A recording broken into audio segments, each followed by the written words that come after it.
Alright, and now we're going to go ahead and start up, read some more Umineko. I hope we all enjoy. If you want to get caught up, if you watch this part and think it's good, think it's interesting, anything like that, I'm uploading all of the VODs onto YouTube, so you can go and get caught up before the next stream. Well, not before the next stream. I'll probably be taking a little bit of a break so people can get caught up. But I endorse you to go out and give it your full honest chance. Other than that, let's go ahead and just get started with Umineko no Nakokoro ni to end the stream.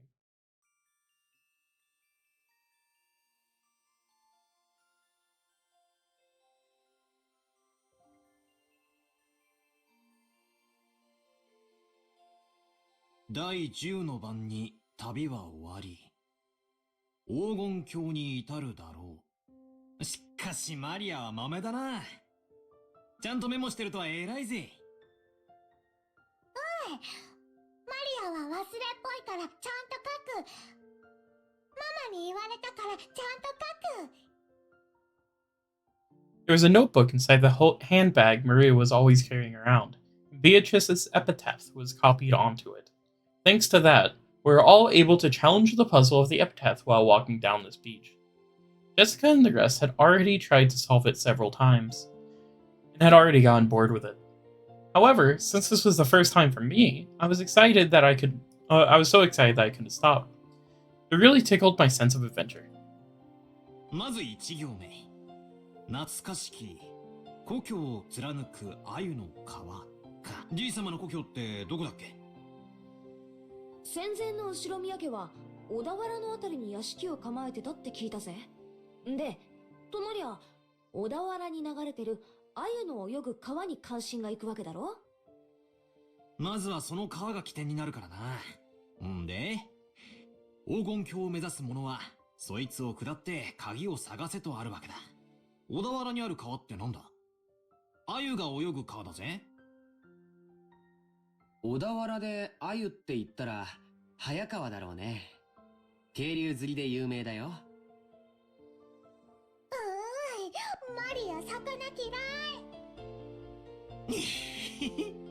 マリアももう少し大きくなったらわかるぜ。鮎の塩焼きをベロベロベロってな。うまいぜ。さっき飯食ったばっかりだってのに、もう腹が減ってきちまうぜ。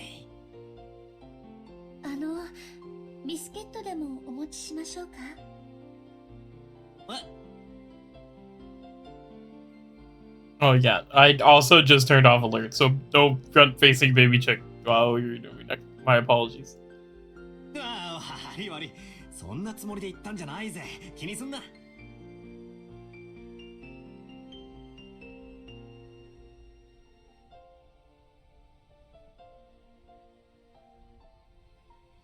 Chen was faithfully keeping us company since she didn't have any afternoon chores for a while. I would have thought that since she's a servant, accompanying us would force her to take care of us and tire her out, but that didn't seem to be the case for her. On the contrary, she seemed to enjoy joining in on conversation with people close to her age. When I asked, I heard that she was the sort of worker whose rooms and boards are supplied by her employer. So normally, the only person close to her in age was Jessica. Yeah, I can imagine how that might be pretty dull. Oh yeah, let me also change the let me change this. Umineko questions arc. There we go. さて、小田原で鮎の川って言えば早川だってことは分かった。となりゃ下るしかねえよな。早川を下ると何があるんだろうな。下流に出て海に出ると思います。そうさ、河口部に出る。そして碑文の3行目には川を下ればやがて。ちなみにそういう河口部は大抵大昔から輸送の要衝になってて大きな都市があるもんさ。ここが次のチェックポイントだな。What, did you think I was lying? なかなかいい筋だね。バトラ君の想像通り、そこは大昔にとても栄えたことだよ。小田原城があるところだね。修学旅行で小田原城に行った気がします。素敵なお城でしたよ。ああ、私も小田原城だったぜ。洋館に住んでてなんだが、やっぱり日本人は和風の方が落ち着くよな。おお、マリアお城退屈。遊園地がいい。そうかそうか。よしよし。黄金を見つけたら、このバトラ様が気前よく、遊園地を一日借り切って遊ばせてやるぜ。しかし、小田原城の隠し黄金。おこりゃなんだかいかにもって感じだよな。まあ、2年前の私たちもそこまでは行き着いたぜ。小田原で鮎の泳ぐ川を下った里。そこが多分小田原城あたりだろうってところまでは私たちも行き着いたさ。問題は次の行だろう。さて、バトラの鎮水理はどこまで行けるか見ものだぜ。Jessica grinned broadly. She seemed to be implying that she would have solved the puzzle long ago if it was that easy. Damn it.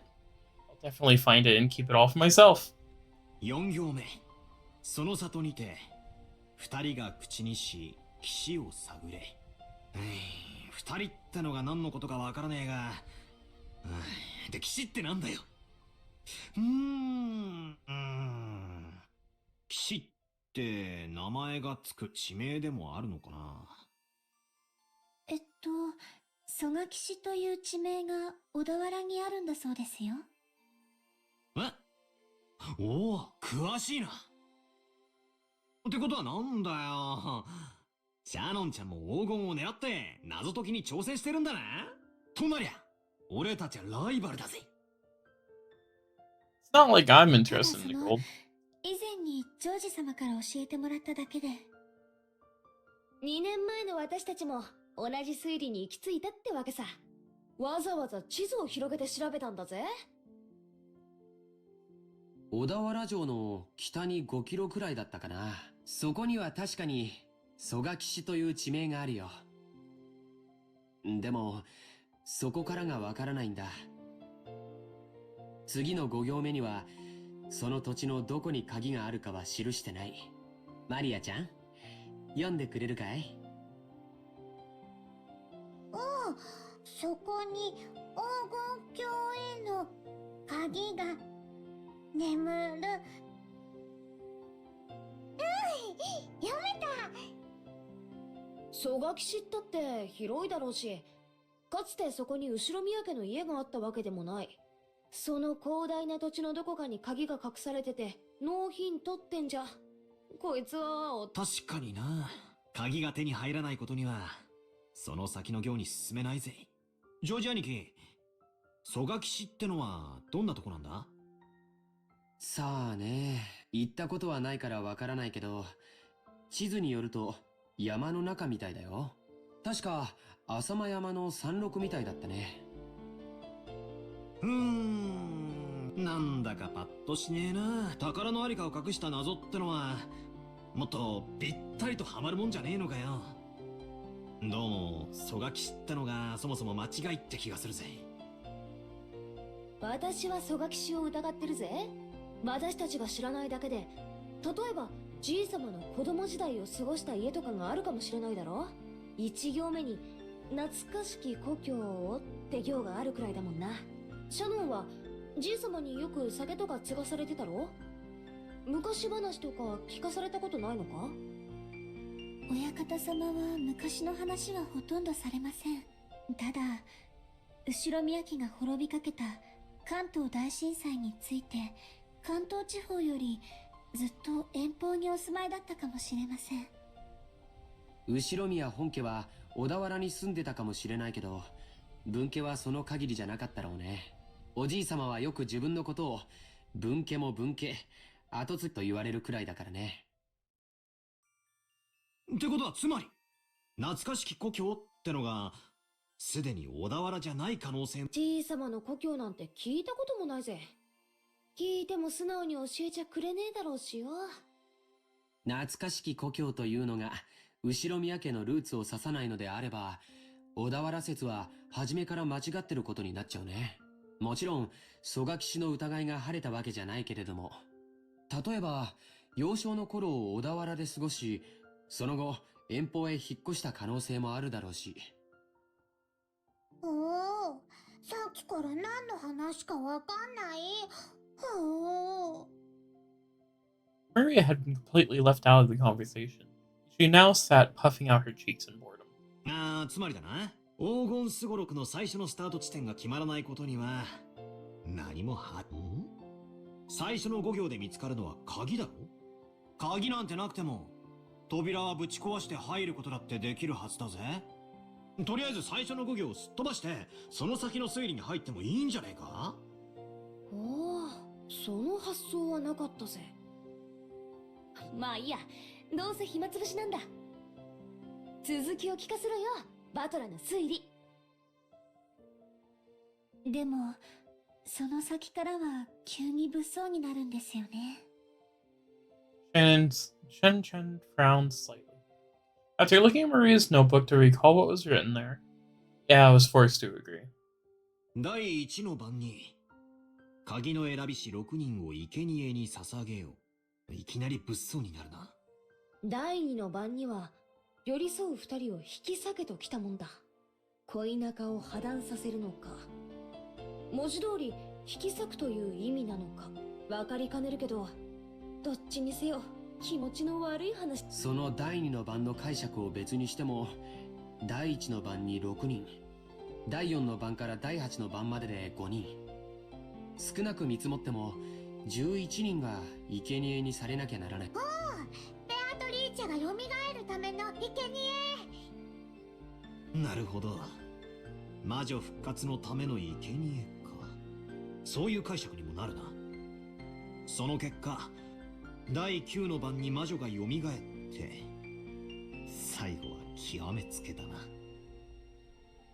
第9の番に魔女は蘇り、誰も生き残れはしない。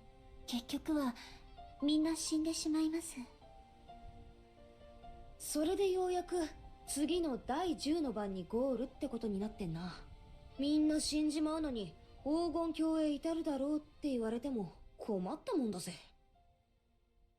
鍵を手に旅に出た当人も生き残れないに含めるのかどうかは解釈の分かれるところだね。しかしよ、最後のところには面白いことが書いてあるぜ。ゴールした後、魔女からもらえる4つの宝の行だよ。一つは全ての黄金。問題は次だ。全ての死者の魂を蘇らせるとあるぜ。みんな死んじまったっていうのとかけてるような気がしねえか。それを言われれば、次の第2の番の寄り添いし2人を引き裂けにかけて。そうだね。そして4つ目も第9の番にかけてある。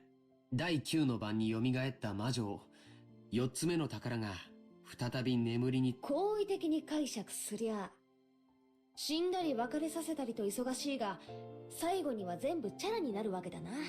目覚めた魔女も再び眠るし、手元にはたっぷりの黄金だけが残るって寸法だぜ。死んだり蘇らせたり、別れさせたりくっつかせたりと、魔女様はお忙しいこったね。ついでに起きたり眠ったりな。やれやれ。せっかくの隠し黄金の話も魔女の話が絡んじまうと急にうさんくさくなっちまうぜ。違いないな。Laughed along with Jessica. After all, the idea of a witch was just too ridiculous. Of course, once we started laughing like that, Maria, who believed in the witch, got angry. 魔女はすごい。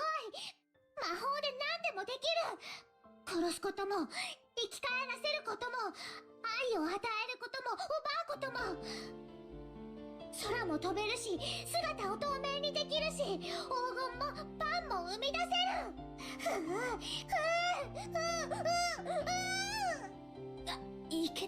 悪い冗談だよ。 Jessica apologized, sticking out her tongue, but Maria didn't accept it. She grabbed her notebook back out from her hands, opening some other page, trying to prove the witch existed. It Those pages had colorful drawings of witches on them, and, well, conveyed the fantastical image Maria had of witches. It wasn't a normal, sinister image of a crooked-nosed hag flying on a broom, but a dreamlike person with unnatural powers who could do anything and wore beautiful dresses. It was just what you'd expect from an imaginative young girl. Flittering through the sky, crossing a rainbow, dancing all night with a teacup and teapot that would never get empty, no matter how much you poured out of it. With a flourish of her staff, the stars in the sky would become candy and pour down, and the stars that produced sweets would bud by the roadside. Maria, witches were the only concept that could embody the magical dream that captivated her. As she grew older, it was the last remaining thing that she could give richness to her dull and plain everyday life. That's why Maria believed in witches. She didn't want that dream of hers to be tarnished. That's why she didn't want anyone to tarnish the epitaph, which affirmed the existence of witches, because the witch named Beatrice is Maria's dream. マリアちゃんにとっては、これは黄金の隠し場所を示すものじゃなくて、魔女を蘇らせるための魔法なんだって。So it was the single link between Maria and the witch. Maria was very angry and clung to George Anki. Jessica and I scratched out our heads and apologized. It might not be possible to smooth things over again like the time she got mad in front of the portrait. Maria didn't seem willing to be easily consulted. Unlike Jessica and I, who hung our heads wondering what to do, Shannon Chen timidly opened her mouth. マリア様、ご存知ですか？私たち使用人の間では、ベアトリーチ様の怪談が語り継がれているんですよ。そうだったっけ？シャドン、聞かせてやれよ。私は知らないんだけど、使用人の間じゃかなり有名な話らしいぜ。何の話だ？怪談？うん。僕たちが生まれる前からある話らしいね。母さんにも話を聞かされたことがあるよ。はい。この島にお屋敷が建てられてからずっと語り継がれている話です。当時の使用人たちは、お屋敷には昼と夜で違う主がいると囁き合っていたそうです。The tale that Shannon told was just a typical campfire ghost story. There was a forest with a witch living inside of it. Then of course the witch would come and pay the mansion a visit from time to time. At some point, the ghost story naturally sprouted up between the servants. ちゃんと閉めたはずの窓や扉や鍵がもう一度見回りに来たら相手消したはずの明かりがついていたり、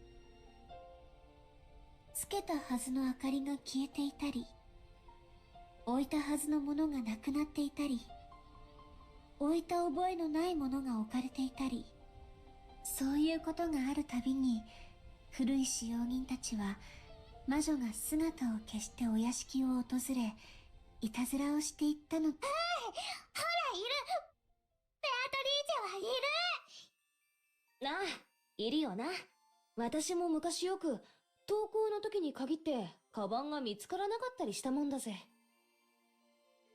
Maria puffed out her chest with an ooh ooh as she thought this was the final proof of the witch's existence. If I opened my mouth, Maria would probably be hurt again, so I didn't. I mean, you hear this kind of story everywhere. Depending on the place, they might blame it on a dwarf or an elf. The only difference is that they call it a witch on this island. Of course, walking around a vast, elegant mansion at night would be a little unsettling. It is an island devoid of people. Since the mansion is so drafty, walking around on the night of thunderstorms would certainly be eerie.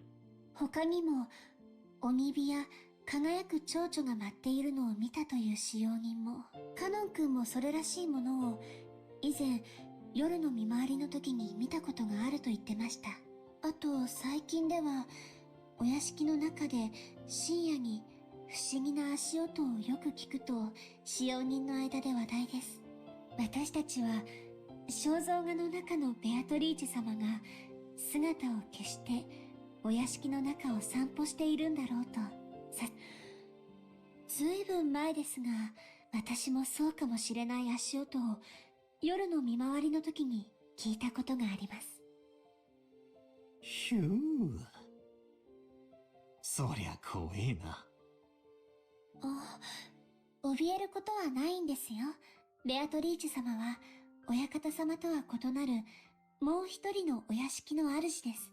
だから、変に怯えたりしないで、敬意を持っていれば、決して悪いことはしないのだそうです。ただし、敬意を持たないと恐ろしいんだったね。はい。私が勤めを始める直前に、階段を転がり落ちて、ベアトリーチェ様のことを悪く言っていたそうです。だから使用人たちは、ベアトリーチェ様のお怒りに触れたのだろうと噂し合ったそうです。バトラとジェシカ、きっとお怒りに触れる。わあ、悪かったぜ。お怒りに触れちゃたまるねえ。謝るよ、マリア。もちろん、魔女様にも謝る。ベアトリーチェ様、ごめんなさい。よそ者のザレ言と思って勘弁してやって。私も謝るぜ。ベアトリーチェ様、ごめんなさい。これで魔女様、私たちを許してくれるかな？わかんない。魔女は気まぐれだから、許してくれるときは許してくれるし、許さないときは許さない。それは困ったね。マリアちゃん、バトラ君とジェシカちゃんがベアトリーチェ様のお怒りに触れないようにするいいおまじないとかないかな。何か魔除けとかさ。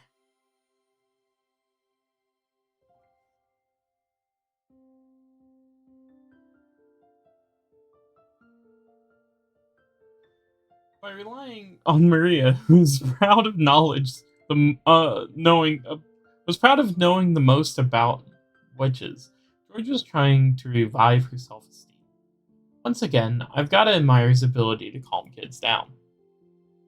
After taking a moment to cross her arms and seriously ponder whether there might be a charm that could save us, she started flipping through pages in her notebook. I thought it was just about a scribbled diary, but there also seemed to be quite a few pages that looked like they come from a book on black magic.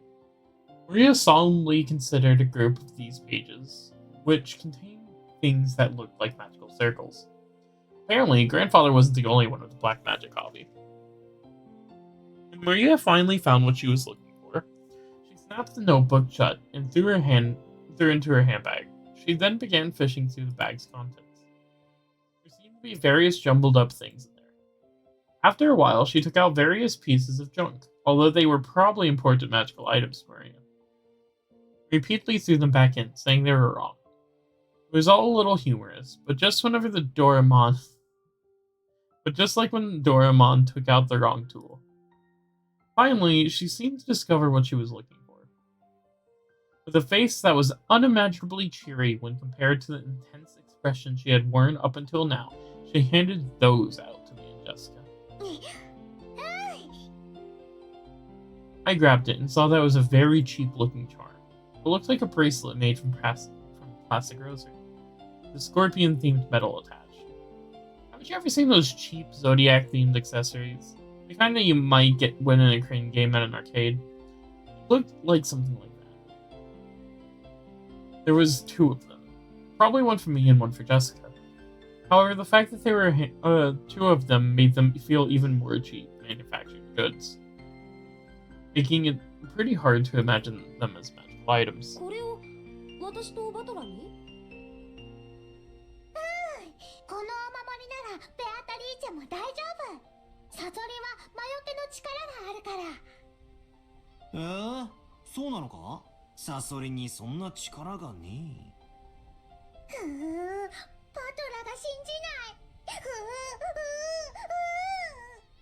It said too much and angered Maria again. Maria took out her notebook again, pointing out the various pages as she went on and on about how the scorpion had such incredible holy power that had been used in magic-repelling magical circles since ancient times. 他の使用人の子から聞いたこと。サソリって魔術では魔除けのシンボルとして描かれることもあるんだとか。へえ、そうなのか。サソリは悪い魔法や最悪から守ってくれる。そしてエメラルドは心に平和をもたらしてくれる。だから二重で効果がある。ほんとだ。サソリがエメラルドを抱いて守ってるね。なるほど。これはご利益がありそうだよ。I really wanted to make fun of those worthless looking charms, but as I watched Maria explain with all of her heart and realized she found them for our sakes, I started to feel like it might actually work, even if it was just a prize from some game center. Material quality of the charm didn't matter. What mattered is the strength of her feelings. Even though I don't know myself as the sort of loser who'd laugh at something like that. Even I don't think of myself as the sort of loser who'd laugh at that. Rosie. そっか。あれ、ベアトリーチェ様には謝ったけどよ。万が一、たたりがある時でも、マリアのこのお守りのおかげで安心だぜ。な、ジェシカ。ああ、そうだぜ。ありがとうな、マリア。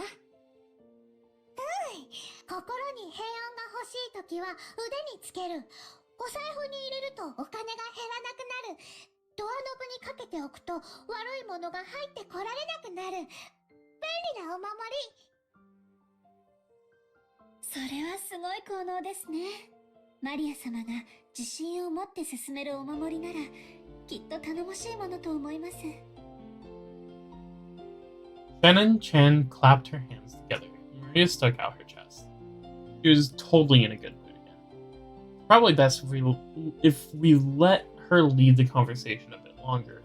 If it kept her in such a good mood. Come to think of it, she looked a bit bored whenever we were getting excited about the hidden gold, probably because she couldn't keep up. While eating the cookies Kumasawa had just baked, Jessica and I asked Maria that about black magic. Maria happily chatted in response to all of our questions. Each time, George Aniki and Shannon Chan would act surprised or chime in. The clouds in the sky grew darker and darker, but we cousins really enjoyed communicating freely after a year of separation.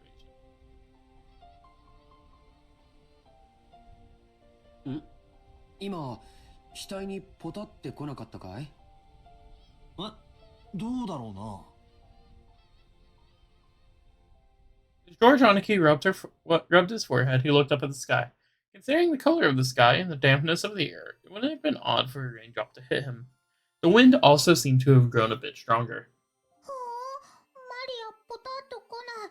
マリアだけ来ない。ほう。安心しろ。俺にも来ねえぜ。それに今夜になれば、誰にも等しく大雨が降るだろうよ。そうだね。そろそろ引き上げた方がいいかな。Chan looked down at her watch. It was probably well into the evening by now. もう仕事に戻る時間かよ。はい、皆様と一緒でありがとうございました。熊沢さんにクッキーをごちそうさまって伝えてね。さあみんな、片付けを手伝おう。Chan declined our help, saying that this was a servant's job. But picking up dropped fork before the waitress is like purpose in life. It's like my purpose in life. Folded up the blanket, gathered up the trash, and helped clean everything up.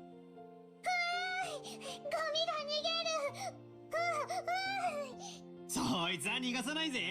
マリアより先にいた。マリアが拾う。マリア、靴を濡らすなよ。怒られるぜ。Maria, chasing after some trash sent flying by the powerful winds was just another game. By the time we finished, the wind was blowing pretty strongly. Probably a good time to head back. 皆様のおかげで助かりました。ありがとうございました。もう本当に時間がない。先に戻っていいよ。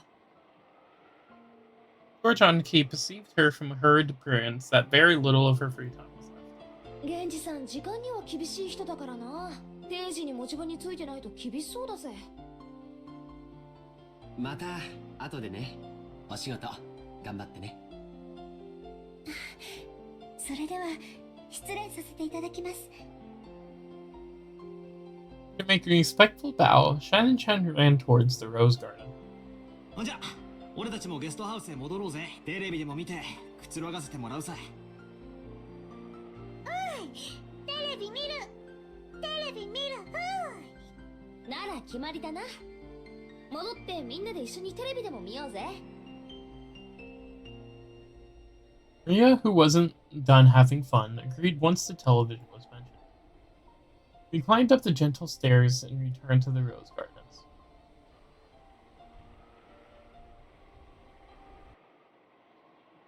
The wind had already grown very strong, and roses shook through the garden like ripples on the water. It might be our last chance to see those beautiful roses. I bet tonight's typhoon. バラ、今夜の風でやられちまうかもしれないな。そうだな。バラたちもラッキーだったと思うぜ。台風の前にバトラたちを歓迎できたんだからよ。花はいつか必ず散る。でも、だからこそ咲き誇る今をめでることができるんじゃないかな。そうだな。マリアもよく目に焼き付けとけ。今この瞬間が今年で一番のバラなんだぜ。目に焼き付ける。 Right then, Maria suddenly clapped her hands. It looked like she remembered something. マリアのバラ、台風で飛ばされちゃう。ああ、ジョージの兄貴に目印のリボンをつけてもらった。あの元気のないバラか？ Maria apparently remembered where the rose was. She ran at full speed. The rest of her followed her.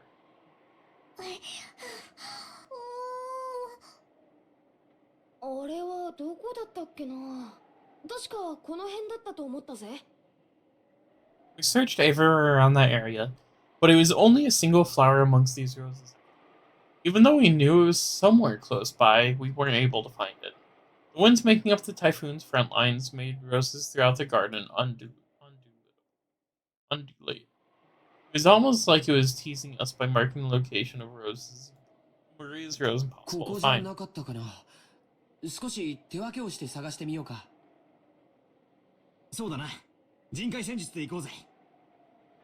なんだよ、マリア。As we made to split up and search, Maria tugged on my jacket with an unhappy face. You could tell that she didn't want us to leave that spot. なんだよ、どうした？マリアのバラはここなの。でも現にないぜ。この花壇の裏側だったかもな。みんなで探せば早いぜ。ここなの。マリアのバラはここなの。探して探して。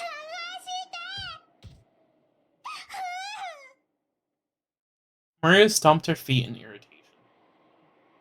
She pointed at that spot and said it was definitely there, but in actuality it wasn't. Even so, Maria got mad when we said we were going to search elsewhere. We're at a loss for what to do. For a while, we had to stay near Maria and pretend to search through the rose thicket.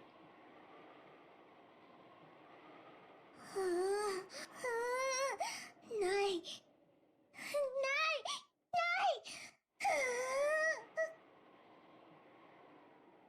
Maybe she was saying that it should be here, but isn't.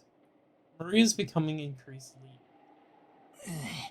マリアがすっかり機嫌を損ねちまったぞ。マリアはたまにすごくどうでもいいことを気にし始めちゃうんだよ。それがどうにかなるときはいいんだけど。ないものは探せないしね。困ったな。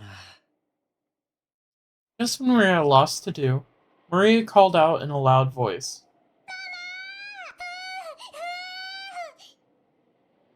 We could see Aunt Rosa in the direction Maria was waving. Maybe she wanted to look at the garden once more before the... Maybe she had some business at the guest house.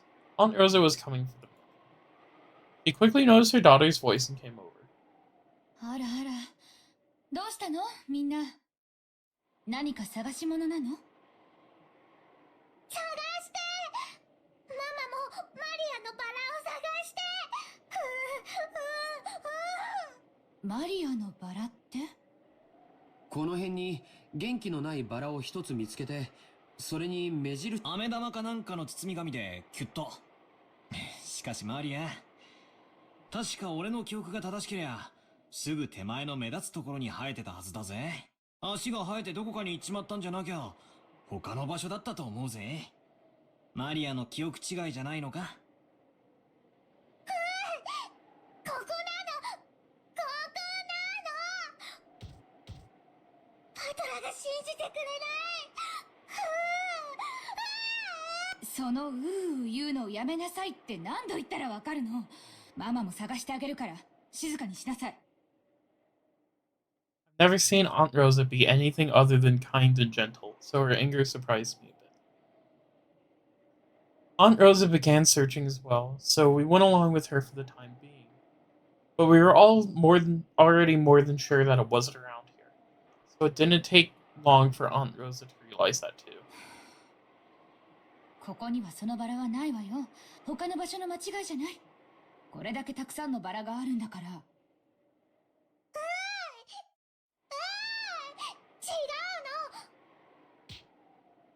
ここにあるの。ママも信じてくれない。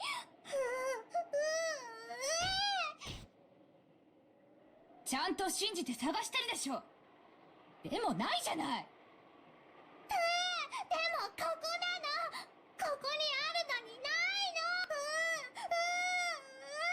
じゃあ誰かが抜いちゃったんでしょ。とにかくその言うのをやめなさい。マリアのバラ、抜いたの誰？抜いたの誰？返して、返して。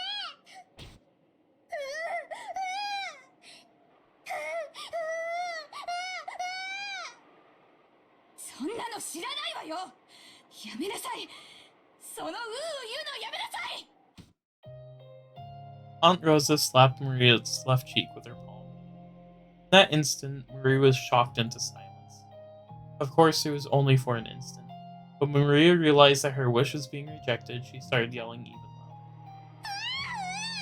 マリアのバラ、マリアのバラ。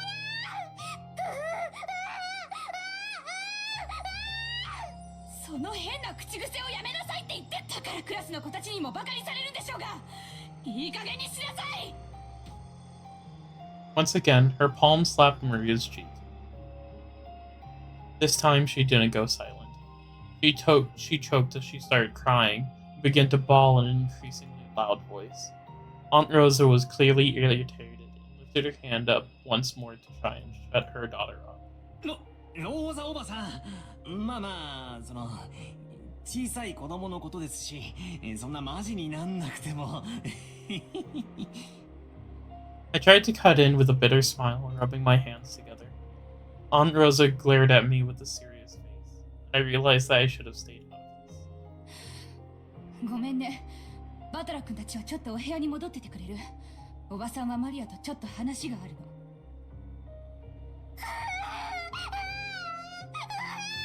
誰もマリアのバラを信じてくれない。ここにあったのに。探して、探して。ここなの、ここにあったの。でもないじゃない。なら他の場所の勘違いでしょ。ここなの。絶対にここなの。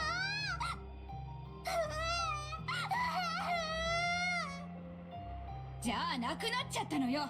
諦めなさい。どうしてマリアのバラがなくなっちゃうの。どうして。知らないわよそんなの。だからその言うのをやめなさい。 Aunt Rosa once again raised her hand, overcome by emotion, and slapped Maria's cheek. It was strong enough to knock Maria over. ローザおばさん、いくら娘でも暴力はいけねっすよ。I stepped between them to protect Maria, who was still on the ground, crying ooh ooh. I knew that as an outsider, problems between parents and child were none of my business. But I wasn't brought up to just silently observe something like this. バトラ君は変に思わないの？あなたの学校にうなってる女の子なんている？いや、まあさすがに高校には。でも小学生ならそういう言うのも可愛いじゃないですか。かわいい？言うのがかわいい？かわいいって？ My careless words seemed to have earned me Rosa's wrath. She grabbed my collar with a terrifying expression. バカ言ってんじゃないわよ。マリアがいくつか知ってる？ 9 歳よ。小学4年生なのよ。幼稚園児じゃないのよ。それなのにまだクラスで言ってるのよ。わかる？この子クラスでなんて言っていじめられてるか知ってるの？この変な口癖のせいで未だに友達の一人もいないのよ。無責任にマリアのこと可愛いとか言って現実から目をそらさないで。この子の将来のことをもっともっと真剣に考えて。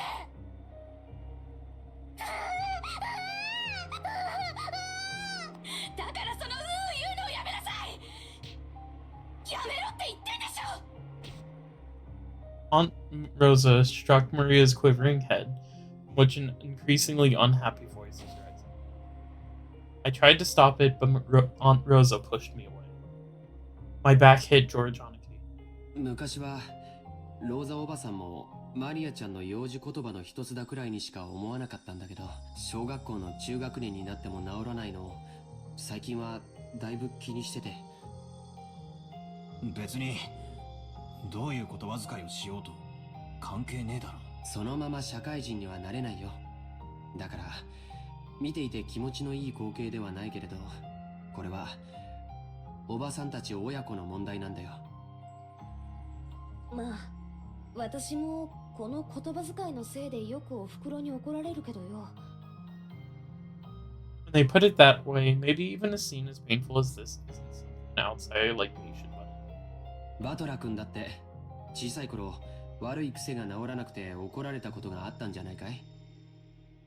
まあ一つや二つは。授業参観の日に人前でずっと怒られてた時は恥ずかしくてたまらなかったぜ。じゃあ今のマリアちゃんたちの気持ちはわかるよね。僕たちにここにいてほしいとは思わん。ジェシカちゃんにもわかるよね。怒られてるところを誰かに見られてえとは思わないぜ。行こう。ゲストハウスへ戻ろう。そしてマリアちゃんが戻ってきたら何事もなかったかのように迎えてあげようよ。それが一番じゃないかい。Thought George Oniki's point was probably a reasonable one. And we may have been eager to use that resonatable sounding argument as justification to retreat from his memories. Jessica and I nodded at George Oniki, and we all left.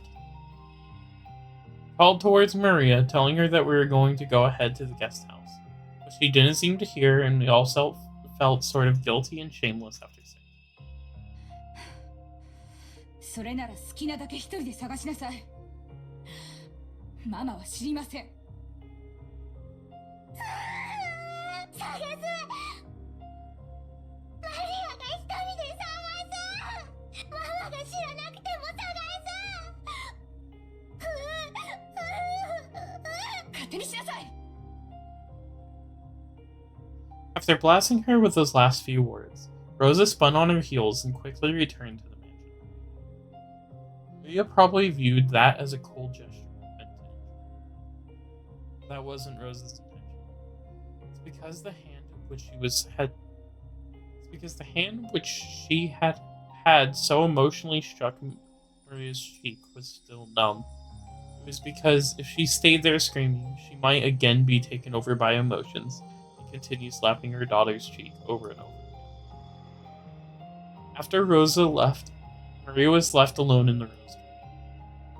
The wind began to blow stronger and stronger, and once every in a while, a drop would fall on her forehead. However, Maria couldn't leave that place, not until she found that poor wilting rose. It had definitely been there. So, it wasn't. Even though she knew the place, even though it knew it had been there, it wasn't. Maria bitterly stayed back at the place it was supposed to be and thought frantically. Maybe the angle I'm looking from is wrong. The height I'm looking from is wrong. While gazing at a single point, Marie repeatedly stood up and changed her position and continued to stare. The wind was getting stronger and stronger, but Maria kept on looking for that rose in the flower.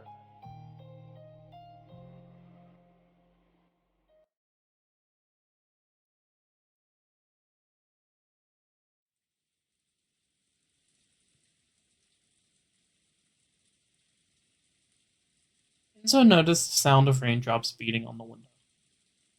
It seemed to be pouring down thickly. It had begun to rain later than the weather report had predicted. Enzo approached the window as if being summoned by the sound of the rain. The sound of the rain is the sound of silence. That sound feels quieter than any silence, and it makes humans remember that, in the end, they are alone from the moment they are born to the moment they die. 遅かったではないか、ベアトリーチェ。For those words directed at the rainy sky, there was no one to be seen in the direction of Kinzo's gaze. さあ、始めようではないか。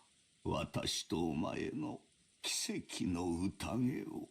今こそ、この島は現世より切り離された。もう誰も私の儀式の邪魔をすることはできぬ。お前にふさわしい生贄は十分にあるぞ。息子たちが4人、その伴侶が3人、孫たちが4人、私に客に使用人たち、どれでも好きなだけ食らうがいい。運命の鍵は悪魔のルーレットに従い生贄を選ぶであろう。そのルーレットが私を選ぶならば、私すらもお前の生贄となろう。だが、だからこそなのだ。それだけの狂気をかけるからこそ、私は必ずや偉大な奇跡を起こすだろう。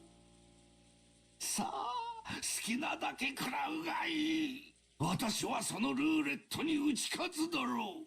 さあ、すべてを落とすぞ。まずは後ろ宮家の家督を返そう。受け取るがいい。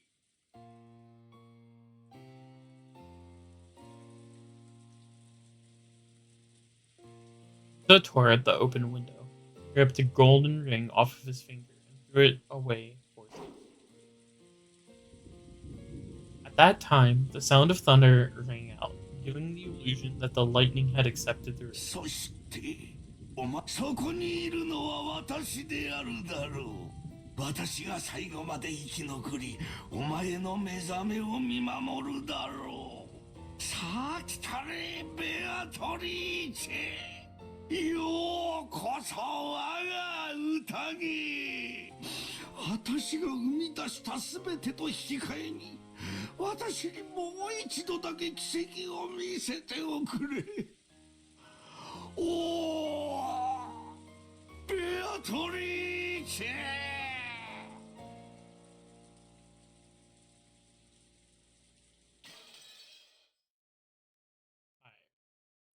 Before I continue on here,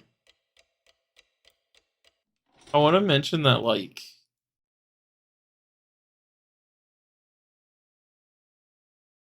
the person that Rosa is in her relationship with her daughter is written from a point that he had actually seen before. He didn't know Ryukashi 07 was a service worker, specifically working in child services in Japan before eventually he left his job to pursue his dream of becoming a writer. And one of the most fully formed ideas, the earliest on, is showing abuse of children. It's showing how that could be perpetuated within the family itself, even though it's shown very clearly to be wrong. And then even later on, while I won't go into any more detail than this, it does show how someone can get to the point of abusing their kid, because nobody has children with the intent of abusing them. And I think that all of these themes are genuinely one of my favorite things about Umineko, and I think are done so well and shouldn't be ignored. Anyways, continuing on. A news sticker popped up on the TV program we were watching. Disaster report told us how municipals all over the world were continuously spewing out rain, flood, and wave warnings. Of course, the raindrops being harshly on the window were even more convincing. すっげえ不利だな。でもこれだけ盛大だとすぐにやみそうな気もするけどな。そりゃ雨ぜ。台風の速度が遅いそうだから、下手すりゃ明日も丸一日こんな調子らしいぜ。ちょっとの天気でも船は欠航するもんだしよ。やっぱり日曜日のうちには引き上げられないか。念のため月曜日に外部とのスケジュールを入れなくて正解だったよ。ってことは月曜の学校はサボれそうだな。島生活ってのも悪くないもんだぜ。そういや、ジェシカは登校って毎日船で通ってるわけだろ。船が欠航したら学校はどうなるんだ。カメハメハ大王並みに雨が降ったらお休みで、風が吹いた船が出なきゃ休みになるぜ。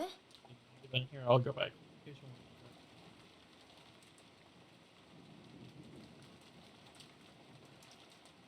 The boats didn't come, I'll stay もっと home. もそう甘くはねえけど Why did I な。 do that? 大抵その代わりに自習が指示されて、後でかっちりと見られるから、そうそう気楽でもねえさ。例えば梅雨なんかの長く天気が崩れる時期だと数日間くらい登校できないこともあるんじゃねえのか。そういうこともあるぜ。でも毎日きっちり担任から電話がかかってきて、どう自習しろ、何を提出しろと酸っぱく指導されるけどな。バトラ君が考えてるほど簡単にはサボれないよ。船で通う人たちのルールに従ってしっかり勉強をしているよ。むしろ登校できた方が気楽だぜ。自分の部屋じゃ気が散るし、集中もできねえしな。それでいて問題集ばっかり数日もやらされてると、かなり精神的に応えるもんがあるぜ。大学の時にはよ、寮のあるところに入ってさっさとこんな不便な島はおさらばしたいもんだぜ。へえ。じゃあよ、ちなみに行きは天気が良くても帰りは悪くて欠航ってなったらどうすんだ。学校に泊まるのか。そういうのはよくあることだぜ。だから帰島できない人用の宿泊所があってよ、そこに寝泊まりするんだよ。下手すりゃ数日間家に帰れないこともあったりするぜ。乗車率が 200% を超えるような満員電車で毎日通勤通学しなければならない人、船の通学なんて趣があって良さそうだななんて。やっぱりいろいろと苦労があるんだね。よく無神経な観光客がそういうこと言ってるぜ。私は島の生活なんてもうお腹いっぱいだね。早く高校出てこんな島とはおさらばしたいぜ。高校にだって全寮制のところとかあったろうよ。なんでわざわざ新島の学校を選んだんだよ。私は最初からそれを希望してたぜ。でもおふくろがよ、当主後継ぎとしての修行やらマナーやらがうんぬんってうるさくてよ、結局高校も地元になっちまったのさ。はあ、こんな島はごめんだぜ。早く都会で生活したいよ。雨が降ろうが槍が降ろうが、ラフな格好でサンダルを履けば5分足らずでコンビニに行けるような都会に引っ越したいぜ。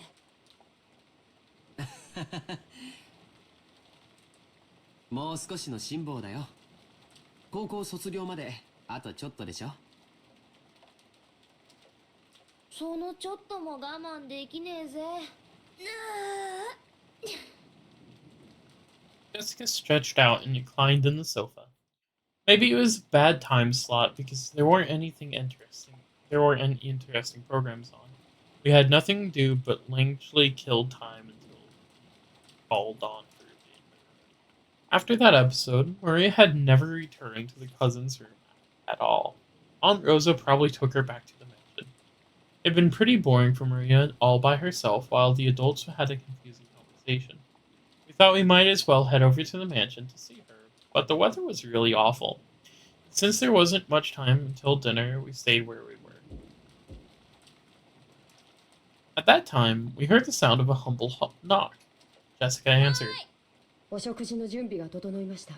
お屋敷へお越しください。 It was Kanon-kun's voice. Did he go through all the trouble of coming from the mansion in the rain just to see us? Couldn't he have just called us on the telephone? Well, I guess servants at work don't always get to take the most efficient route. なんとなくお腹が空いてきた頃だ。行こうか。俺はとっくにペコペコ。本家の晩餐は毎回凝ってるしな。それに郷田さん、子牛のステーキとか言ってなかったっけ？たまらねえぜ。親族会議の日は特に豪華になるしな。私だって楽しみだぜ。行こう行こ As we left our room, Kanon-kun bowed silently and respectfully. う。じゃあ行こうぜ。外の振りはだいぶひどいだろう。はい。お召し物を濡らさぬよう十分ご注意ください。 After seeing the three of us out, Kanon-kun peered into the empty room. マリア様はいらっしゃいませんか？一緒じゃないぜ。ローザおばさんと一緒じゃないのかよ。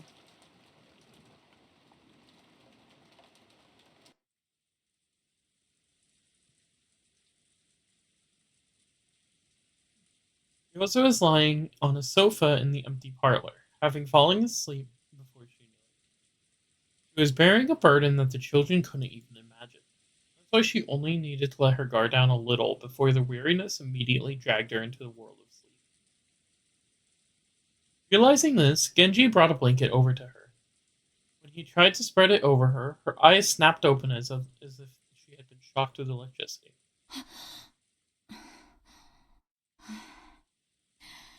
ありがとう。源氏さんなのね。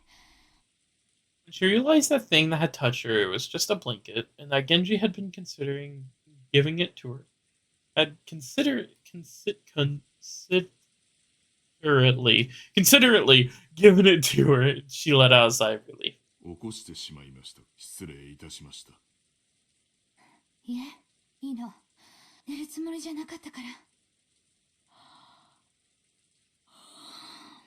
今は何時なの？ When he asked for the time, Genji checked the pocket watch that he took out from his chest pocket. 6時を少し過ぎたところです。 Rosa gave her head a little shake when she realized that not much time had actually passed, even though it felt like she had slept for ages. Even though she didn't feel rested at all, the drowsiness that had enveloped her must have been pretty deep. ありがとう。毛布は結構よ。変な時間に眠っちゃダメね。すっかり時間の感覚が狂っちゃったわ。雨、とうとう降り出したのね。 Rosa finally realized that the peaceful sound that had put her to sleep was actually the rain. 風もだいぶ出てるよね。いよいよ台風なのかしら。そのようにテレビでは申しております。遅い台風だそうで、明日いっぱいはこんな調子だそうです。そう。この素敵なバラ庭園も日中のあれが見納めだったのね。 From the window, she could see of the rose garden. From the window, what she could see from the window, what she could see of the rose garden was completely blurred by the wind in the. マリア。そうだ。マリアは？私はお見かけしておりません。ゲストハウスにお戻りではないでしょうか。Rosa knew her daughter's nature well, so a chill ran down her spine. Maria was stubbornly honest, She was ordered to find something that didn't exist. She would look forever and ever, even in the pouring rain. いとこの子たちは先に行ってしまったから、あそこにはマリア一人。あの子は誰かにもうやめろと言われない限り、たとえ槍が降ってこようとあそこに居続けるわ。傘もささずに。私は感情に任せてなんてことを。Even though she'd known about Maria's simple honesty better than anyone else, she once again lost control of her emotions and done something terrible.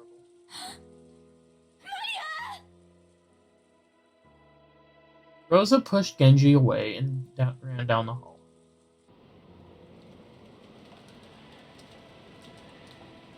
The outside really looked like a typhoon. Rain was pouring down spectacularly. Maybe because of some aspect of the terrain, the winds weren't typhoon class, so an umbrella wouldn't be torn out of one's hands. Even so, it certainly was a windy rain. There's no time to admire the roses being drowned. とりあえず今はマリアが気になるぜ。まさかあの後もずっと一人でへそ曲げてあそこでバランス。そうだね。さすがにこの雨じゃと思いたいところだけど、マリアちゃんはたまにすごく頑固でものすごく愚直な時がある。Not worried much, thinking that Aunt Rose had taken her back to the mansion. However, when Canon-kun had come from the mansion to call us, and thought Maria was here, we got home.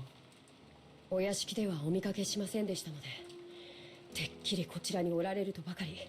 ローザ様は仮眠を取られておいででしたので。ここに来る途中に見かけなかったのかよ。申し訳ございません。傘を差し急ぎ駆け抜けたもので、そこまでの注意を払いませんでした。He had cut through the rose garden, taking the shortest line between the mansion and the guest house. He would have just barely missed the place where Maria had been looking for the rose. It was raining this hard, too. It certainly would have been possible for Canon-kun to fail to notice her. ここで議論するより直接確かめる方が早いさ。兄貴、ちょいとかけっこと行こうじゃねえかよ。6年成長したから僕に勝てるつもりかい？よし、決着をつけようじゃないか。行こ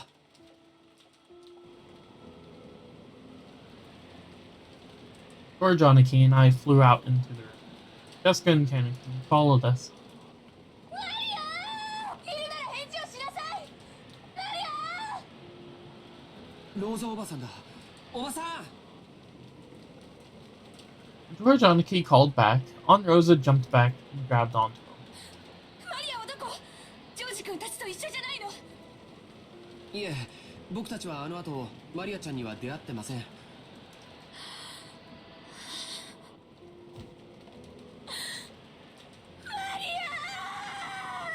6 years ago, Murray was 3 years old. He was a cute and pure kid who just accepted whatever anyone said. 6 years ago has passed. 6 years has passed since then. She's 9 now and experiencing the ups and downs of life. She should have taught her something. But Maria, you're telling me you're still as innocent and pure as Maria! As I circled the rose bed, something white unexpectedly turned. It was a white umbrella. Maria was crouching down, holding a white umbrella, and still searching for that rose. Face, which had been turned bright red from her crying her eyes out, was dirtied with water and mud. It was truly a pitiful sight. お前まだ探してたのか。見つからない。マリアのバラ見つからない。Maria had probably been here since the rain started pouring down. Shoulders were freezing. She looked tired to the bone. Fortunately, since she was holding an umbrella, she wasn't freezing.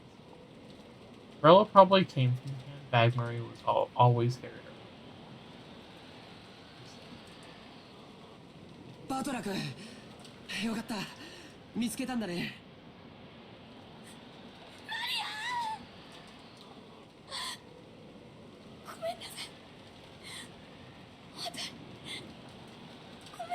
Aunt Rosa threw her umbrella aside and hugged Maria. ない。マリアのバラがない。後でだから今日はお預けにしなさい。今日はお預け。 Looked like Maria still wasn't able to accept it. She no longer had enough energy. Jessica and Canon-kun caught up with us. すぐにお屋敷でタオルの用意をさせましょう。マリア、ずっとここにいたのか。ごめんね。本当に悪いままで。ごめんね。ローザおばさん、とりあえずお屋敷に行きましょう。このままじゃマリアちゃん風邪をひいちゃう。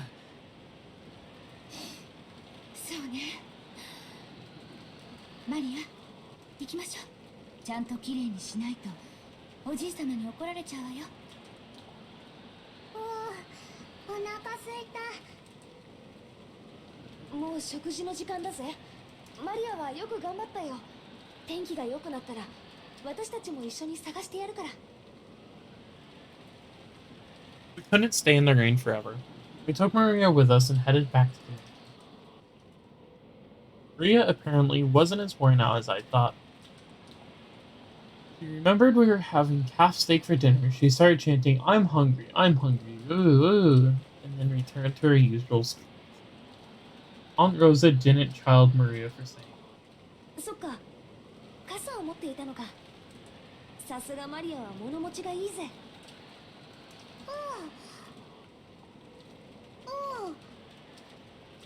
なんだよ。じゃあその手に持ってる白い傘はどうしたんだよ。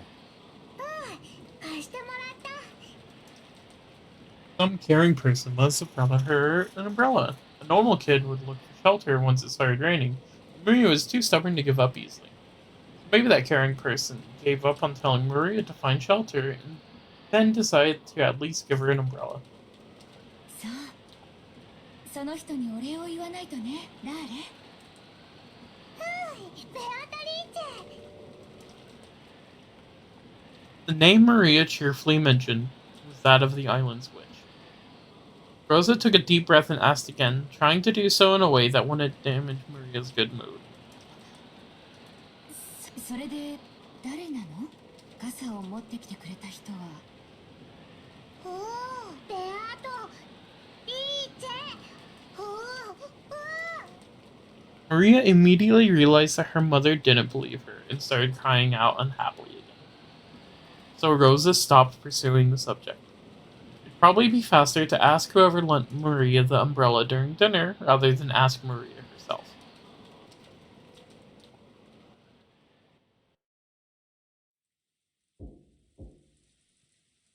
お父さん、せめて晩餐にだけは出席してください。これでは親族会議になりません。 Along with a dull pounding at the door, the sound of Krause's entry could be heard. However, that voice seemed to be registered to the fact that nothing it said would be heard. 金蔵さん、せめて夕食くらいはあんたの顔を見ようと息子さんたちが集まってきてるんじゃないか。黙れ南條。ビショップが聞かぬか。言って足りぬ。Apparently, Kinzo was completely focused on the final battle of his long-lasting chess match with Nanjo. Kinzo's brow was wrinkled as he continued to glare at the game board through his spectacles. Krause's voice didn't reach his ears. 金蔵さん、私も腹が減った。下に降りて食事をせんか。ならばお前だけで行くといい。私はもうしばらくこの一手を吟味させてもらうぞ。今夜で決着をつけてやる。さもなくばお前との決着は金輪際つけられそうにないからな。Nanjo rose from his seat, hoping this would prompt Kinzo to do the same, but Kinzo's eyes never left the chessboard. He knew well that Kinzo always displayed a blind concentration whenever it came to chess, but he had never seen Kinzo concentrate as hard as this. It was almost as though Kinzo was telling the truth, and there would never be another chance for them to continue their contest if they didn't finish tonight. It seemed that no matter how ostensibly he called out to Kinzo, he wouldn't reach the latter's heart. Nanjo gave up and headed down to the door that Kraus was still banging on. The door to the study opened. Kraus was taken aback, thinking that maybe Kinzo was actually coming out. However, Nanjo was the one that appeared, and Kraus let out a sigh of relief. 南條先生、親父殿は。お役に立てなくて申し訳ございませんな。今や金蔵さんの世界はこの部屋だけです。Nanjo shook his head with a complete defeated expression. Kraus raised his fist once more and banged on the door, shouting. お父さん、聞こえますか？私たちは下へおりますが、気が向かれたらいつでもおいでください。息子兄弟一同、ずっとお待ちしておりますよ。His voice was very loud, and he was making a racket pounding on the door. There was no way Kinzo's eyes it would reach Kinzo's ears. Well, certainly was reaching him. Oh my god, I could not read that. But he ignored it anyways. However, unlike the time he had been calling down for lunch, he didn't fly into a rage. By now, Kinzo was calm at heart, almost as though he had taken on a philosophical view and turned himself over to fate. 晩餐にも息子たちの顔にも興味はない。私がここを出るのは、ベアトリーチがよみがえる時か、私が鍵の生贄に選ばれた時だけだ。もう悪魔のルーレットは回っている。今さら晩餐に何の意味があろう。As though the painfully loud banging on the door completely failed to enter his hearing, Kenzo silently thought about the next chess move, still in his philosophical state. Just as always, Kenzo figured he couldn't be seen anywhere in the dining hall. Kraus, wearing a bitter smile, returned with Nanjo. 親父殿は相変わらずご気分が優れられないそうだ。年に一度の親族が集まるこの機会に同席できないことを非常に残念がられておられた。Ava and Rudolph's. I'm not saying that. Given Kenzo's personality, there's no way he'd show signs of regret. Wait, that's actually kind of crazy. Give me a second.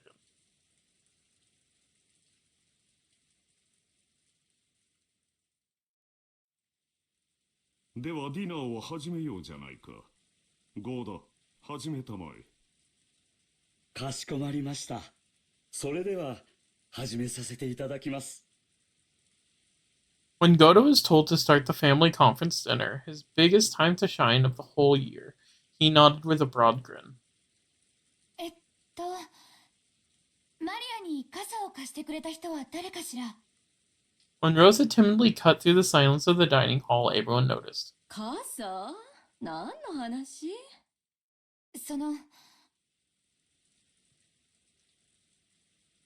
誰かに白い傘を借りたみたいなんだけど、お礼が言いたくて。俺たちじゃねえぜ。ローザが出てった後は部屋を移してずっと仲良くおしゃべりをしてたからな。はは、そうやで。あの後も兄弟で仲良くおしゃべりをしとったのや。The word friendly fell awkwardly from Hideyoshi's lips. Even so, those who hadn't been present could tell the conversation hadn't been a pleasant one. 少なくとも私とエヴァとルドルフと、あと秀吉さんとキリエさんではないことも確かだがね。私たちは夏日姉さんとローザさんが出て行った後もずっと一緒だったわ。食事の時間までずっとね。兄さんは源氏さんと一緒にお父様を呼びに上の書斎へ。私たちはそのまま食堂へ直行したもの。だから私たちではないわね。傘を貸すなんて親切、使用人の誰かじゃないの？じゃあ、ゴーダさん？私はずっと厨房で準備をしておりましたもので、申し訳ございません。Kyoto looked slightly disappointed about this missing chance to show off. At that time, Shannon and Kunamasawa appeared, pushing a serving cart loaded with hors d'oeuvres. じゃあ熊沢さんかシャノンちゃんかしら。はい。何か粗相がございましたでしょうか。 Because Shannon had come in partway through, she shrank back, mistakenly thinking that the others were searching for the one responsible for some error. 違うよ。マリアちゃんがバラ庭園に一人でいた時に誰かが傘を貸してくれたんだよ。ローザおばさんがその人にお礼を言いたいって言うのさ。おー、ベアトリーチェ。 Maria, her mouth a thin line, said that the witch's name in a small voice. Aunt Rosa explained the situation once more. As she did, Kumasawa-san cackled. 私もシャノンさんも一緒にお部屋の準備をしておりましたから。はい、気が利かなくてすみません。部屋の準備とは何のことかね。この雨ですから、客人の皆さんがゲストハウスにお帰りになられるのも大変かと思って、使用人たちに屋敷内の客室の準備をするように命じたのです。あら、気が利くじゃない。そうね、この雨の中表に追い出すのは失礼だものね。もう予算か。はい、奥様からそのようにご指示を受けまして、私と熊沢さんとカノン君の、そしてご夕食の時間になり、源氏様からゲストハウスのお子様方をお呼びするようご指示をいただいたため。ええ、ですからカノンさんがゲストハウスに行かれるときにマリアさんを見つけて傘をお渡ししたの。違う。 The person who had actually received the umbrella denied it. Rosa was troubled. All she wanted to do was give a word of thanks to the person who had lent the umbrella, but she couldn't find them. She thought of asking like this if everyone gathered for dinner would make it work immediately. じゃあ夏日姉さん。ごめんなさい。私は皆さんとの仲良くの語らいの後、ですから表へは出ていません。なら誰なの？ジョージ君たち？なわけないわよね。いえ、僕たちはずっとゲストハウスでテレビを見てました。むしろ私たちはマリアはおばさんと一緒に屋敷に行ったとばかり。そこへカノン君が来て、マリアは一緒じゃないのかと聞いたんで、初めて屋敷にはいないのかって分かったんだよ。第一俺だったら傘を貸すより先に手引っ張って屋根の下に連れて行くぜ。Rosa was completely baffled. One by one, the relatives and servants denied that they had done it, even though it really wasn't something anyone would need to hide. So by process of elimination, the number of remaining candidates wasn't large. もちろん、私、雨が降り始めてすぐの頃、金蔵さんの部屋を訪ねて、ついさっきまで一緒にチェスをしておりました。ということはおじい様でもないよね。なんだ妙な話になってきたぜ。あと残るのは誰だ？じゃあ誰？源氏さん？ちょっと待って。別に私は何かの犯人探しをしてるんじゃないのよ。雨の中のマリアに傘を差し伸べてくれた人に母としてお礼が言いたいだけなの。Giving an umbrella to a girl loitering in the rain was something to be praised, not hidden. Despite that, no one raised their hand. Why not?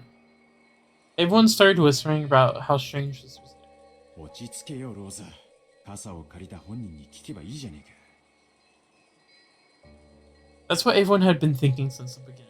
They were all scratching their heads at why she didn't just ask Maria, who had been given the umbrella. However, Rosa bit her lower lip. After all, she already knew how Maria would answer if asked. 道理や。ルドルフ君の言う通りやないか。マリアちゃん、おじさんに教えてえな。マリアちゃんに傘を貸してくれたのは誰や？ベアトリーチェ。 The dining hall was wrapped in silence for an instant, but was soon interrupted by a burst of laughter. なるほど。森の魔女ベアトリーチェが不憫に思って傘を貸してくれたか。いい話じゃないかね。ローザ、そういうことだ。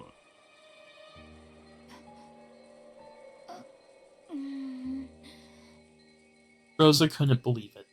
Even though she just wanted to say thanks for the umbrella, why did everything have to be so clouded in smoke? クラウスおじさんの言う通り、ベアトリーチェが貸してくれたの。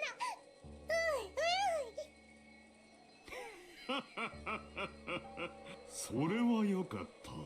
無垢だというのは実に羨ましいことではないか。なあ、諸君。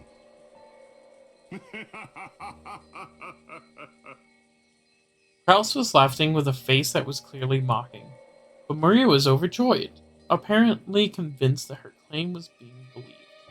一体どうなってんの？まさか本当に魔女が現れて傘を貸したってのかよ。Jessica asked me in a small voice that wouldn't carry over to Maria, who was sitting just across from me. マリアって冗談が言えるタイプだっけ？ If we heard that kind of story pop out of my old bastard's mouth, we would have just taken it as another joke. However, it was hard to explain away when Maria said it. This was getting pretty unnerving. いや、昔から愚直なぐらい正直で真面目だよ。普通なら聞いただけで嘘とわかるような冗談すら鵜呑みにするタイプだぜ。マリアから冗談を言い出すなんて聞いたこともない。Aunt Rosa probably knew that better than anyone. It appeared that because of this weird situation, she had no idea what was going on. じゃあ、マリアがベアトリーチェに傘を借りたと言ったなら、それは間違いなくベアトリーチェなのか。マリアに関してだけは何かの比喩とか冗談とかそういうことは考えられねえぜ。額面通りの意味だと思うべきだろうよ。じゃあなんだよ。源氏さんあたりがあの肖像画のごついドレスを着てマリアに傘を持って行ってやったっていうのか？そんなことは知らねえぜ。私が聞きたいくらいさ。Jessica shrugged jokingly, but her expression didn't completely match her attitude. Once their hors d'oeuvres was set out, and Goda showed off his vast store of knowledge, the meal began. A couple casual chats broke out here and there, but they seemed somehow distant. The meal ended up being so quiet that you couldn't ignore the sound of the rain sneaking into the dining hall.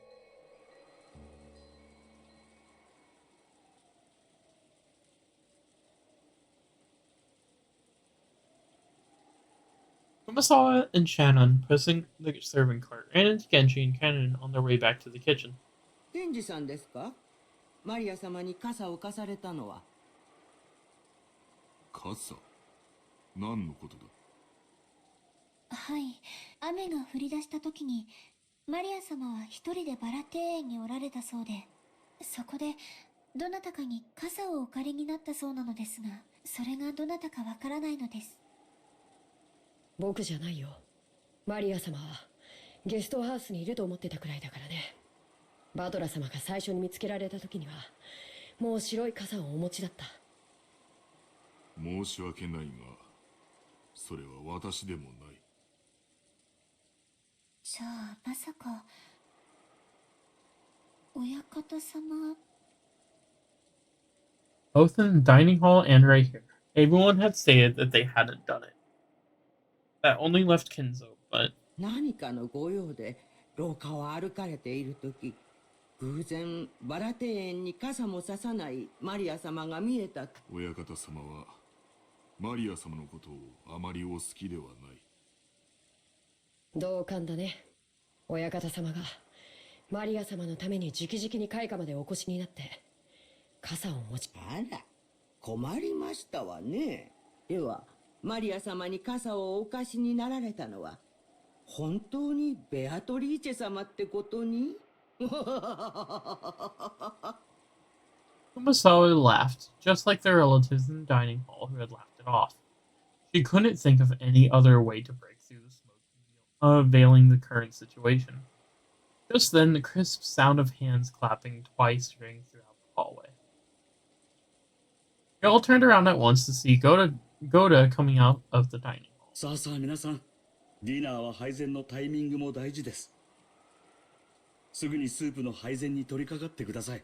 源氏さん、彼女らは大切なお仕事中ですので、お引き止めになられないでください。Manon glared at Goda for being so rude to interrupt Genji, a person Genji, realizing this, patted Canon once on the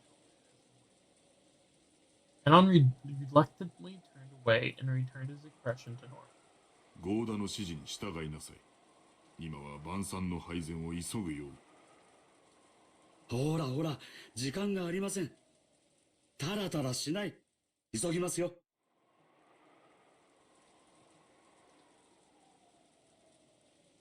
では、私どもも厨房に戻らせていただきます。幸田さんも気の短い方ですからね。私もこれで失礼いたします。Musawa and Shannon left. Only Genji and Canon remained. Through the window, the darkness of the rainy night could be seen, along with the occasional thunderbolt. 源氏様、ベアトリーチェ様が本当にお戻りになられたのでしょうか。わからん。親方様にお知らせしますか。せずともよい。本当にお戻りになられたなら、やがておのずと親方様の前へ現れよう。それに、あれは気まぐれなお方。親方様にご報告申し上げたところで、お姿を親方様の儀式はすでに始まっているということでしょうか。おそらく。だがそれは我ら家具には何の関わりもないこと。親方様に受けたご恩を最後の瞬間までお返しするのみだ。はい、それが僕たち家具の務めです。Thunder crashed once more. Except for those instants where lightning lit up the sky, nothing could be seen out of the window except the darkness. Just as humans rule when the sun's up, those that are not human rule when the sun is down. The darkness of the night that now surrounded Rokujima was ruled by another master, not the Ushiyamiya family. This master took pity on Maria when she was by the rain in the rose garden, leading to an Anon looked at the rose garden's lights, dimly visible only beyond the window. The dim lights weren't enough to illuminate the surroundings. Looking at those lights felt like making eye contact with a witch. Anon forced himself to avert his gaze.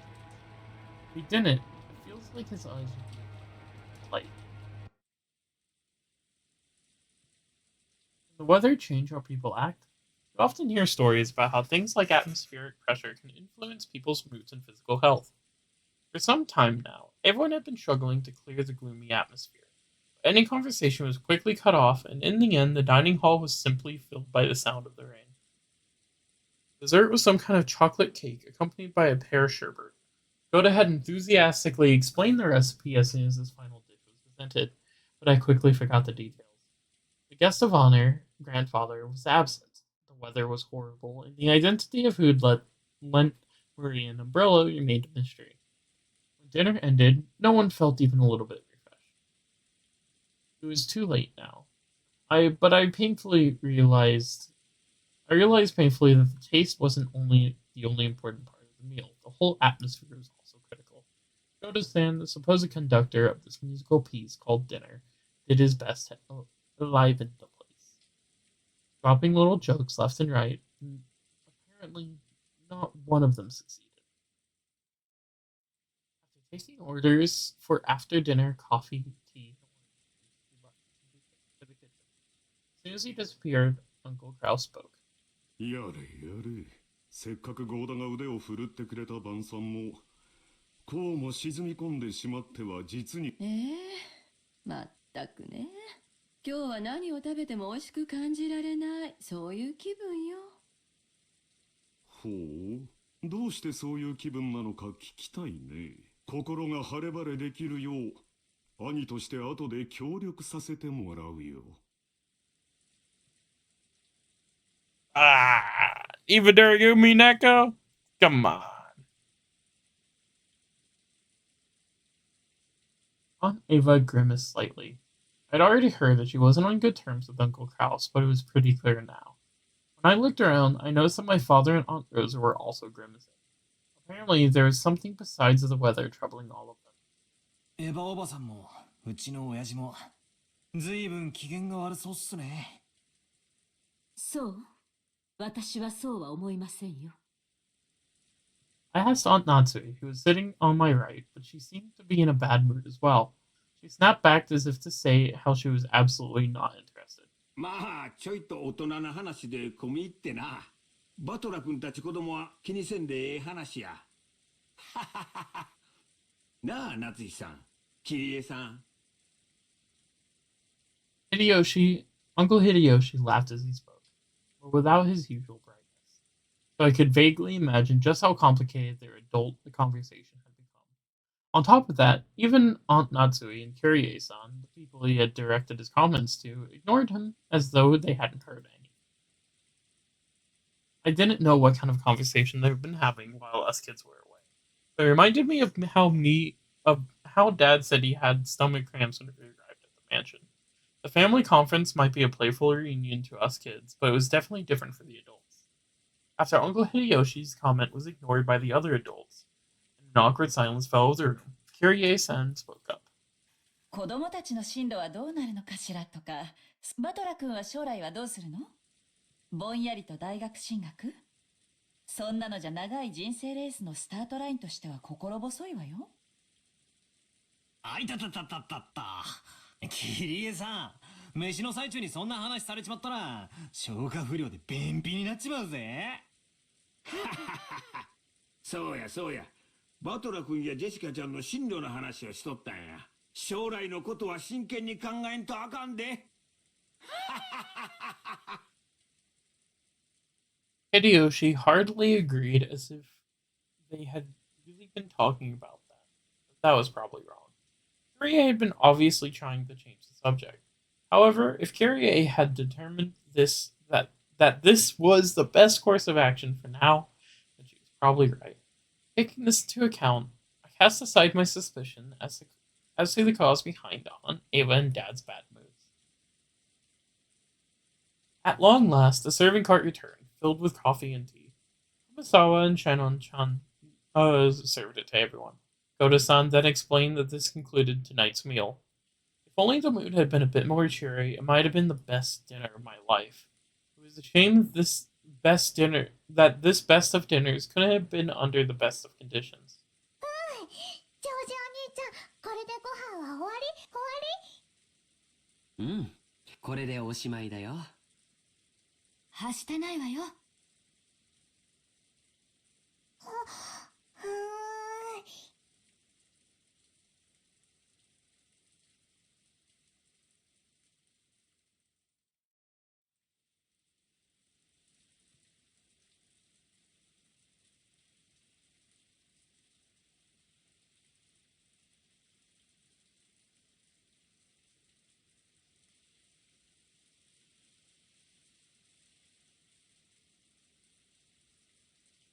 Oh, shit, did I not read that across?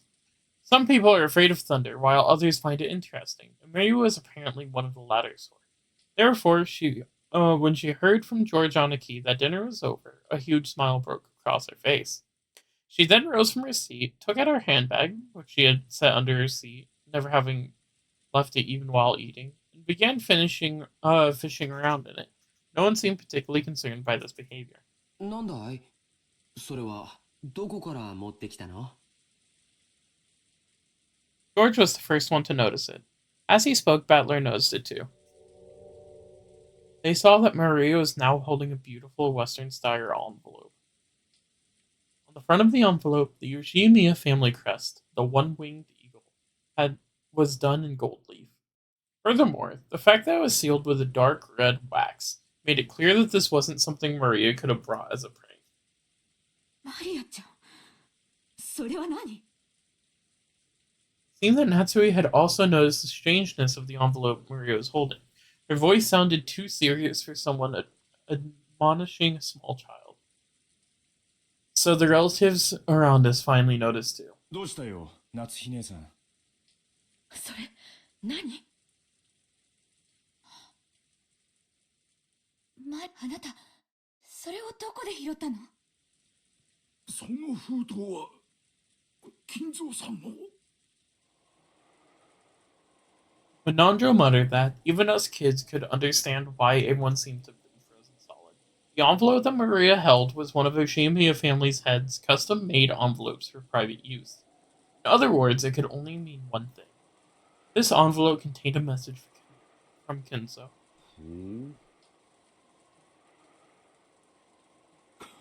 こいつは面白いもんが飛び出してくるぜ。ちょいとわしに見せてみ。ダメ。マリアがみんなに読んで聞かせなさいって言われ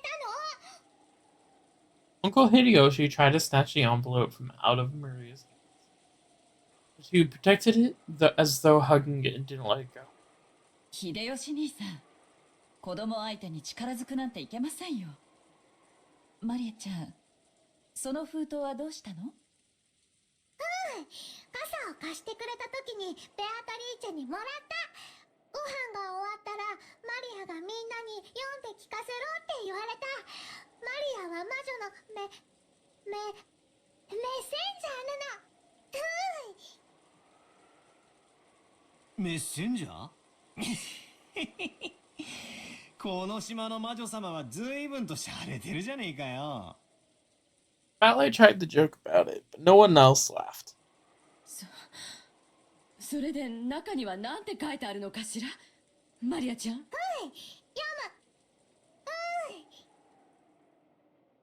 む。Maria casually opened up the envelope. It was sealed only with wax, so she just had to remove the sealing wax to open it. That sealing wax fell onto the desk.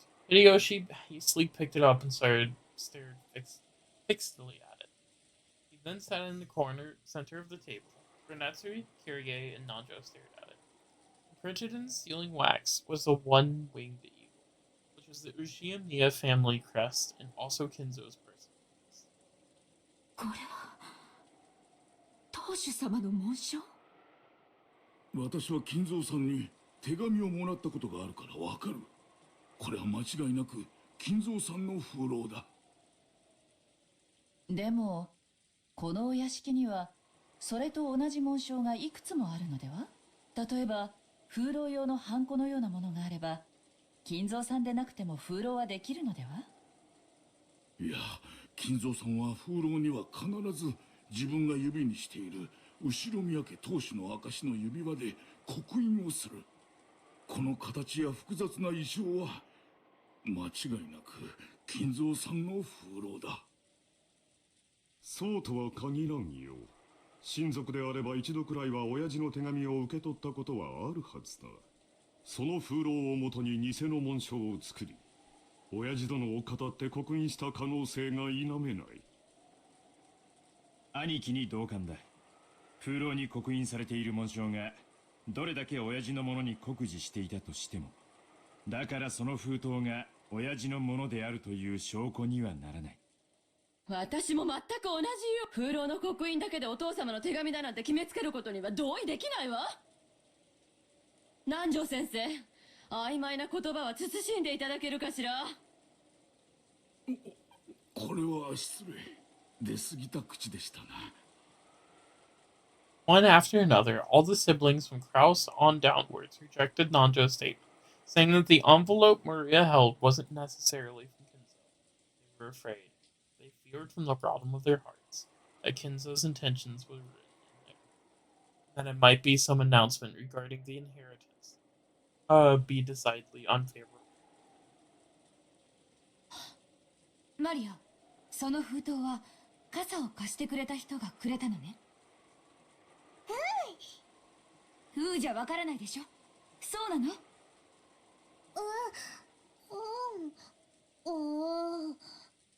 つまり魔女。ベアトリーチェが傘と一緒にマリアちゃんにその封筒を？ Maria nodded forcefully. 主人に私得体の知れない何者かが手渡した怪文書です。読むにも値しません。せめて読むくらいいいじゃねえかよ。な。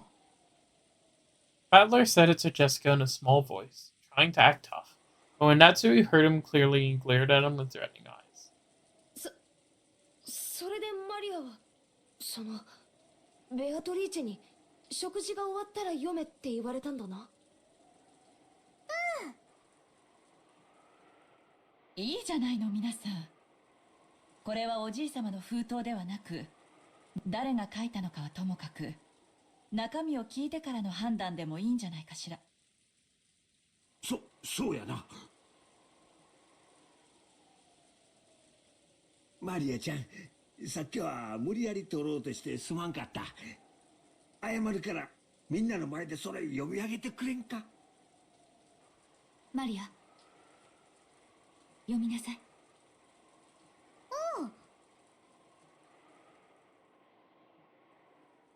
As all the relatives stared fiercely at Maria, she spread the letter open with a rustle.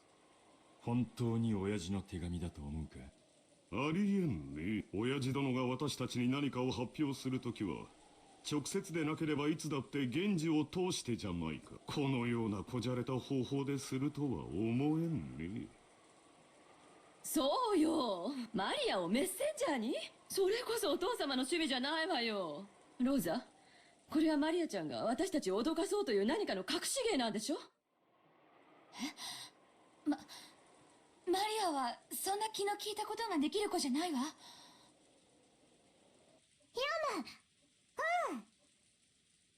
Two words came out of Maria's mouth, but for some reason her voice seemed different than usual. Everyone went suddenly silent. 六軒島へようこそ、後ろ宮家の皆様方。私は金蔵様にお仕えしております、当家顧問錬金術師のベアトリーチェと申します。そんなアホな。黙って。長年にわたりご契約に従いお仕えしてまいりましたが、本日金蔵様よりその契約の終了よって本日をもちまして、当家顧問錬金術師のお役目を終了させていただきますことをどうかご了承くだらん。ざれ言だ。聞くに耐えません。さてここで皆様に契約の一部をご説明しなければなりません。私ベアトリーチェは金蔵様にある条件とともに莫大な黄金の貸与をいたしました。その条件とは、契約終了時に黄金のすべてを返還すること、そして利息として後ろ宮家のすべてを頂戴できるというものです。むちゃくちゃや。初めっからむちゃくちゃだぜ。要するにあれだろ、よくある悪魔の契約みたいなやつなんだろ。ほんで契約がおしまいってことになるから利子をいいんや。長年の退職金のつもりかな。ちゃっかりした魔女だぜ。バトラ君、今は茶化さない方がいい。Battler made a face, as if to ask, if I can't make fun of this, what can I make fun of? Some of the adults' faces were pale, while others looked dazed. これだけをお聞きならば、皆様は金蔵様のことをなんと、しかし金蔵様は皆様に富と名誉を残す機会を設けるため、特別な条項を追加されました。その条項が満たされた時に限り、私は黄金と利子を回収する権利を永遠に失います。特別な条項？それは何よ？特別条項、契約終了時にベアトリーチェは黄金と利子を回収する権利を持つ。ただし、隠された契約の黄金を暴いた者が現れた時、ベアトリーチェはこの権利を全て永遠に放棄しなければならない。利子の回収はこれより行いますが、もし皆様のうちの誰か一人でも特別条項を満た I せた don't な want to ら talk over the voice actor. Generally speaking, I don't want to talk over the voice actor. すでに回収した分も含めて全てお返しいたします。なお、回収の手始めとしてすでに後宮本家の家督を受け継いだことを示す後宮家当主の指輪をお預かりさせていただきま Better した。 start. 封印のろうそくにてそれをどうかご確認くださいませ。これがそうだというのか。親父が指輪を手放すなどありえん。 Kraus stared at the ceiling wax as if trying to burn a hole through it. Ava and Rudolph were doing the same over his shoulder. 確かにチェスの時、金蔵さんの指に何か足りんような違和感は感じ取りました。南條先生、おぼろげな記憶でいい加減なことを言わないように。その心眼をここでは測れないわ。本当に指輪をおじい様は誰かに手渡したのか、この手紙が本当の話かどうかはおじい様に直接確認すればいいだけの話じゃない。そうね、桐江さんの言う通りだわ。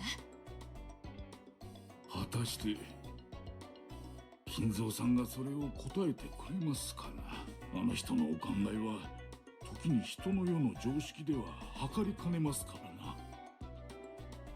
どのみちざれ言の域を出んね。第一、黄金幻想自体が親父殿のまやかしだ。ありもしない黄金の話を始めるのはお前たちだけで十分だ。でも魔女様はおっしゃってるわよ。黄金を見つけた者に家督と全ての財産を引き渡すってね。つまりベアトリーチェ様はお父様の顧問弁護士もしくは金庫番でもあられるってことじゃないのかしら。このような怪しげな文章を子供に託すような怪人物を信用することなどできません。兄貴、腹を割ってもらうぜ。兄貴の知らない人物が親父の財産管理をしているようなことはあり得るのか。いや、それはない。私は当主代行として親父殿の全ての財産を把握している。私に知られずにそれらを自由にできる人間はいないはずだ。じゃあつまりクラウス兄さんの把握していない財産ってことじゃないの？バカな、そんなものあるわけがない。あるわよ。兄さんが把握していないお父様のそんなものあるわけがありません。いや、あるで。それがお父さんの、いやベアトリーチェの隠し黄金や。話を整頓しよう。つまり親父には兄貴も知らない腹心がいた。そしてそいつはずっと黄金の番と運用を任されてきたわけだ。あるいは悪魔の契約まがいのルールで融資した神塚の大富豪。その腹心のベアトリーチェさんは自分の黄金を融資する相手として息子兄弟の誰がふさわしいか試したいということなのかし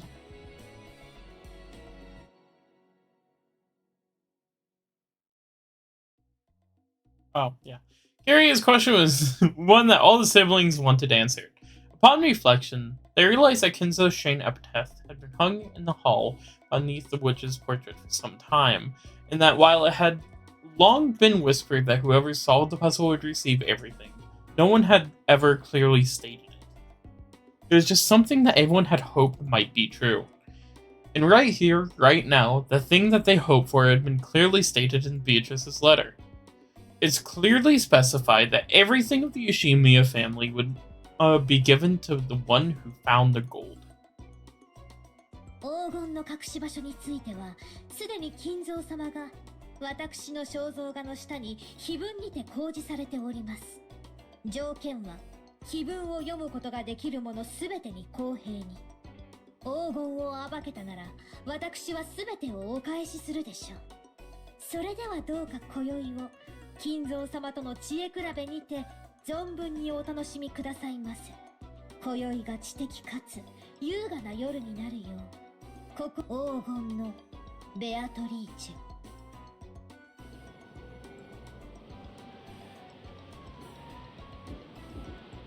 お父さん、聞こえているはずです。返事をしてください。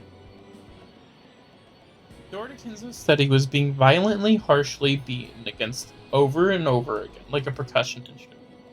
The yells were coming from the other side belonged to Kraus, Rudolph, and sometimes Ava. It was the siblings who were trying to intrude upon Kinzo's study to question him about the truth behind the mysterious letter. Kinzo was eating. Elegant tablecloth was set over the desk, and the fabulous dinner that had adorned the table down in the dining hall was being reproduced here. Kinzo continued his meal in silence. Shannon, taking away the empty plate, looked uncomfortable between the door being pounded in Kinzo's face. 皆さんがお呼びですが、いかがいたしますか？捨ておけ。神と我が晩餐は沈黙を尊ぶ。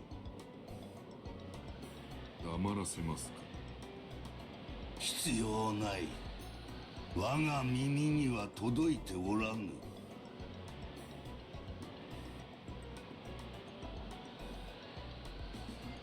Genji quietly lowered his head and took a single step back.